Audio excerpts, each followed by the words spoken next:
Welcome back to Keto Class. This is week 1, part 2. In part 1, we talked about what a ketogenic diet is and an overview of what kinds of foods you would be eating if you wanted to be on a ketogenic diet, and a little bit about how to ease into that if need be. And then in this video, what we're going to cover is counting the carbs, how you might do that, and also just a few ideas of what kinds of things you're going to eat. I gave you categories of foods, so how does that translate into your kitchen? So I have some ideas for that too that we're going to cover. First of all, with counting the carbs, if you have packaged foods, you're going to find those carb counts on the nutrition label, and it will say total carbs. And then of course you want to look at the serving size very carefully and make sure you're looking at total carbs for that serving size. Now when your total carbs say less than 1, that means it could be 0.9, right? Even if it says 5, it could actually be 5.9. The FDA allows them to round those numbers down, against everything that we were ever taught in school. So just something to be aware of. Don't make yourself crazy over trying to get everything exactly right. In counting your carbs, you just want to be close. You know what a quarter-pound hamburger looks like. So, when you look at your meat, you can say, well, how big is that compared to a quarter-pound of hamburger? And you can figure it's about that many ounces. Now, I mentioned to you that I did put together a little package for my 86-year-old mother. She's not on the internet. She's not going to read labels, right, for her carbs, but she wanted to do this. So what I put together for her was just a couple of pages of carb counts for foods that I know that she likes to eat.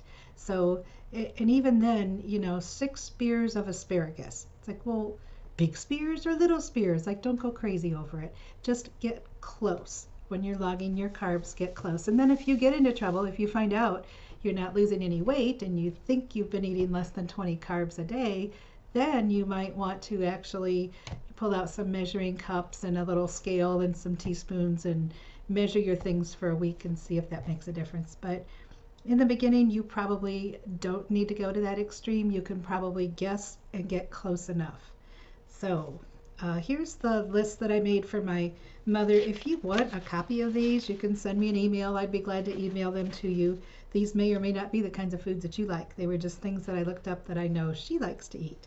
And what I eat when I'm eating out is the same thing I eat when I eat at home. It's meat, right? It's usually a hamburger or a steak or some kind of meat.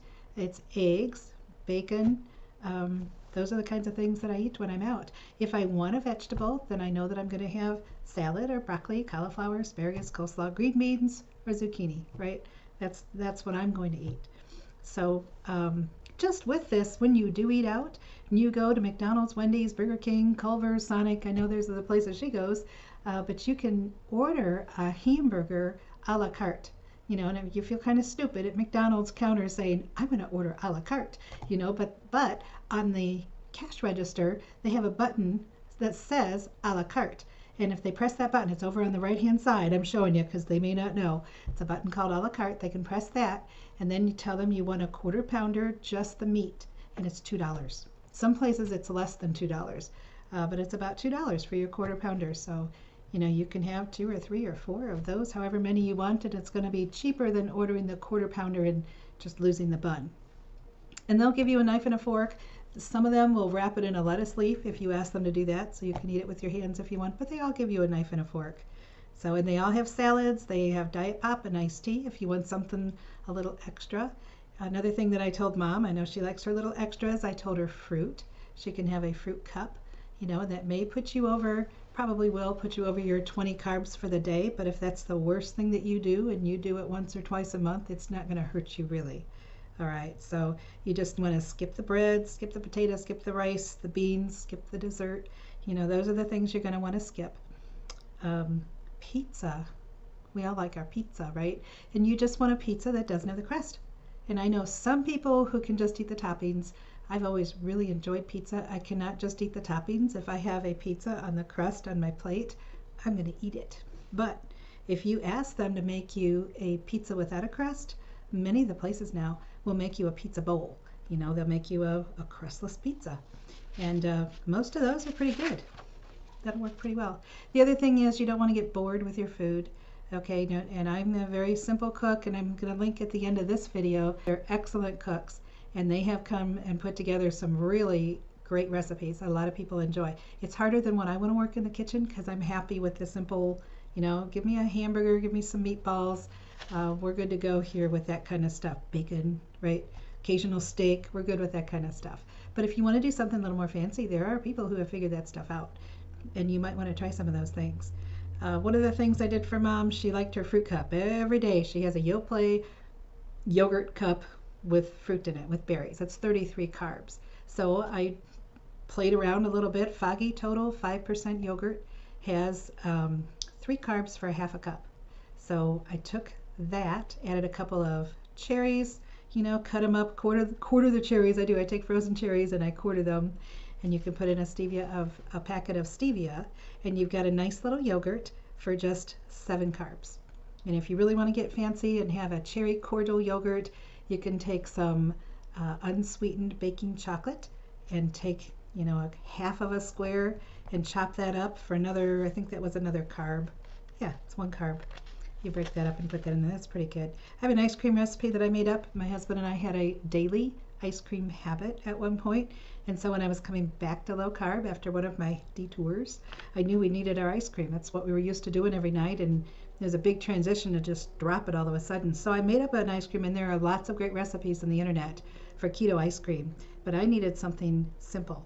So I made up a very simple keto ice cream recipe. Brown butter bites are good. Cheese crackers are great. If you take a slice of cheese and you divide it into quarters, put it on a piece of parchment paper in your microwave for 30 to 90 seconds, depending on the kind of cheese. And I salt it first. You've got cheese crackers, okay? And if you also divide them into smaller pieces, divide each quarter into quarters, then guess what? Salt those first, put them in there. If that's cheddar cheese, you've got Cheez-Its.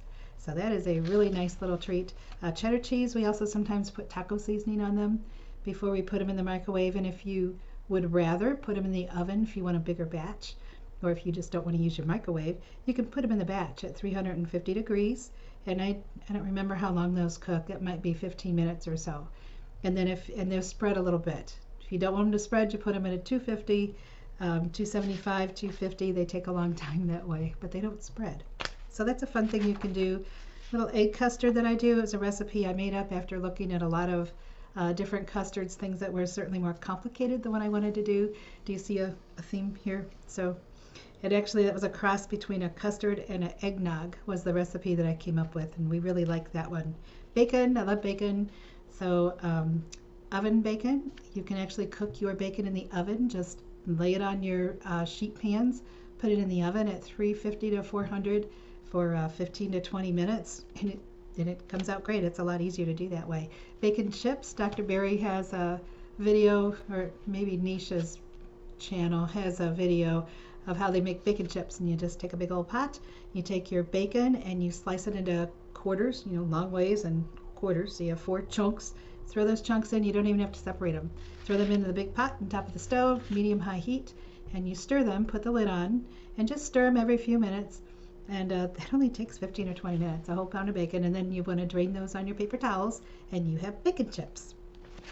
So just a few other little recipes here. I'm not going to read through all of them for you, but if you would like a copy of these, I'd be glad to email them to you. I'm not selling anything. I'm just glad to share. I already have the document, so it's not a big deal to share it. Sandwiches. A lot of us grew up on sandwiches. We still like to eat our sandwiches, and so what we do with those, what we do at my house with those, we just don't have the bread or the bun. So you can order any sandwich out or make any sandwich in your own kitchen and just put it on a plate, or you can wrap it in lettuce, a lettuce leaf or a bunch of lettuce leaves. Another thing we've done is we'll make a salad out of them, just a nice big bed of, we like iceberg lettuce, and then whatever you would normally put on a sandwich. So our favorite with that is ham and cheese. We have ham and cheese that we'll cut up and put onto that, and some olives, and that's a great little salad. And of course salad dressing. I'm going to put salad dressing on it. So special sauce. I do have some special sauces that I came up with because I got a little bored with my hamburgers. Thought, what else can I do with my hamburgers? So I have a special sauce I make that tastes like McDonald's to me. I have a honey mustard sauce, which is mayonnaise, mustard, packet of stevia, a little bit of salt. It tastes like honey mustard. Horseradish, just mix your horseradish with your mayonnaise, and then garlic butter, We mince a clove of garlic and put it in a stick of butter and mix that up, and we put that on hamburgers and steaks usually. We really like those. So a lot of different ideas that you can find online, or here's actually a book that I found at my library. I looked at the books at the library to see what kind of recipes I could find that I would like, and I like almost all the recipes in this book. I never did the challenge. I never actually read her book, but the recipes are great. So that was the only recipe book actually when I started that I bought. That was very helpful. Don't get bored with your foods. And I am going to link for you here. Chris Cooking Nashville has a video where he makes Cincinnati chili. He actually makes the noodles, and I've heard people who've tried it said that's very good.